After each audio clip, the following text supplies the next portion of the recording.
Harmonic oscillator actually particle जो है वो बॉक्स के अंदर अगर ट्रेप्ड है फाइनाइट पोटेंशियल वेल के अंदर, तो वो जो है वो as a that will be move back and forth, तो that will be act as a harmonic oscillator. ठीक है, तो आपको पता है कि फॉर सिंपल हार्मोनिक मोशन में अगर कोई body to and fro motion कर रही हो तो उसमें F from Hooke's law is equals to minus k x होता है। ठीक है, और इसी तरह से फ्रॉम न्यूटन सेकंड लॉ में यहाँ पे एफ इजिकल्स टू एम है, तो ए की वैल्यू यहाँ पे पुट कर लें। दोनों इक्वेशंस को कंपेयर करें तो ये हमारे पास एक क्वेश्चन आ जाती है। तो यहाँ पे के बाई एम को मेगा स्केयर की इक्विवेलेंट एज्यूम कर लें, तो ये क्वेश्चन जो है वो इस फॉर्म में आ गई, क्वेश्चन नंबर 4। ठीक है, इसका हम जो है वो डायरेक्ट सोल्यूशन देखते हैं। तो डायरेक्ट सोल्यूशन इसका आ जाएगा x is equals to A cos of omega t plus 5। अब हमने क्या करना है कि ये जो सिंपल हार्मोनिक ऑसिलेटर है उसकी पोटेंशियल एनर्जी पहले फाइंड आउट करेंगे और फिर जो है वो काइनेटिक एनर्जी। तो उसकी पोटेंशियल एनर्जी जो है वो इक्विवेलेंट है पोटेंशियल एनर्जी वर्क जो है वो पोटेंशियल वर्क किसके इक्विवेलेंट होता है, W is equals to F dot D X के। ठीक है, और वर्क जो है वो in the form of potential energy body के अंदर स्टोर होता है। तो इस वजह से हमने W is equals to U is equals to this one किया है। ठीक है, यहाँ पे एफ की वैल्यू पुट कर लेते हैं, माइनस के एक्स की इक्विवेलेंट होता है, तो ये आ जाएगा पोटेंशियल एनर्जी की ये वाली वैल्यू। ठीक है, तो सेंटर पे जो है वो पोटेंशियल एनर्जी ज़ीरो होती है, तो ये वही शो किया हुआ है। फिर इसके बाद हम देखते हैं कि तो हमने ये कहा था कि ओमेगा स्क्वायर जो है वो के बाई एम की इक्विवेलेंट है। ठीक है, यहाँ पर इस जगह पर यहाँ पर तो ये वाली चीज़ अगर यहाँ से इसमें से के की वैल्यू फाइंड आउट करें तो के जो है वो एम ओमेगा स्क्वायर की इक्विवेलेंट होगा। तो यहाँ पे अगर के की वैल्यू पुट कर लें तो ये क्वेश्चन जो है वो पोटेंशियल एनर्जी वाली ये क्वेश्चन आएगी, जिससे कि क्वेश्चन नंबर 7 और ये पोटेंशियल एनर्जी हमने फाइंड आउट कर ली। अब काइनेटिक एनर्जी फाइंड आउट करते हैं। तो काइनेटिक एनर्जी जो है वो इक्विवेलेंट होती है हाफ एम वी स्क्वायर के। ठीक है, यहाँ पे हम जो है वो वी को लिख सकते हैं time rate change of displacement whole square. ठीक है, यहाँ पे एक्स की वैल्यू हमारे पास होती है x is equals to A cos of omega t plus 5, जो कि हमने अभी पीछे सॉल्यूशन लिखा। तो इसको with respect to T differentiate कर लें तो ये आ जाएगा। ठीक है, जब इसका स्क्वायर ले लें तो ये पूरी टर्म्स का स्क्वायर और माइनस टर्म साइन जो है वो रिमूव हो जाएगा।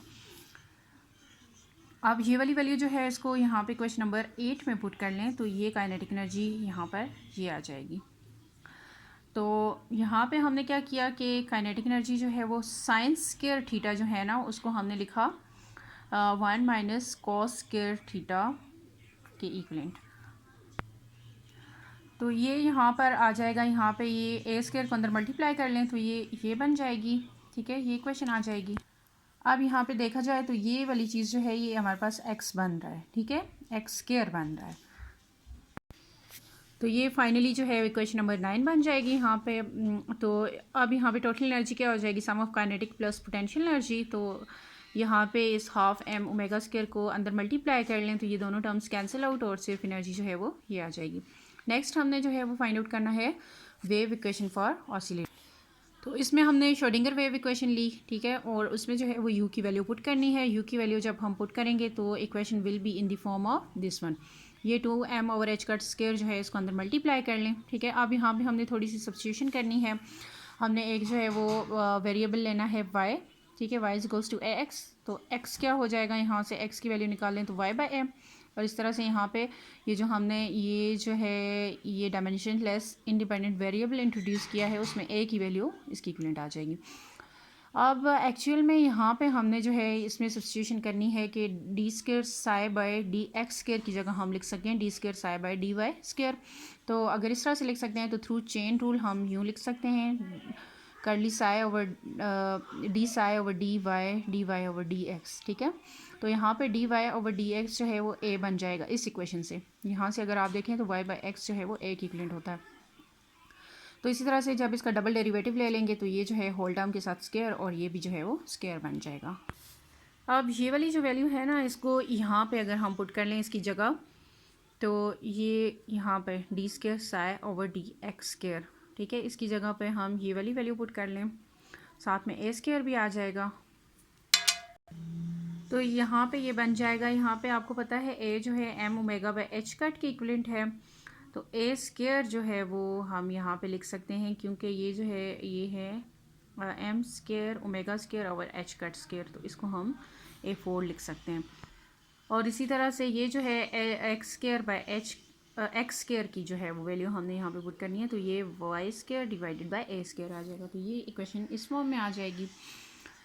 तो यहाँ पे जो है ये ए स्केयर यहाँ से कैंसिल आउट होके ये वैल्यू बन जाएगी। फिर हमने क्या करना है, डिवाइडिंग बाय ए स्केयर, ठीक है। ए स्केयर के साथ हमने जब डिवाइड किया तो डेट विल बी इक्वेशन ये बन जाएगी। और फिर यहाँ पे फर्दर क्या किया है, ए स्केयर की वैल्यू जो है वो यहाँ पे पुट कर लें तो ये आ जाएगा, ठीक है।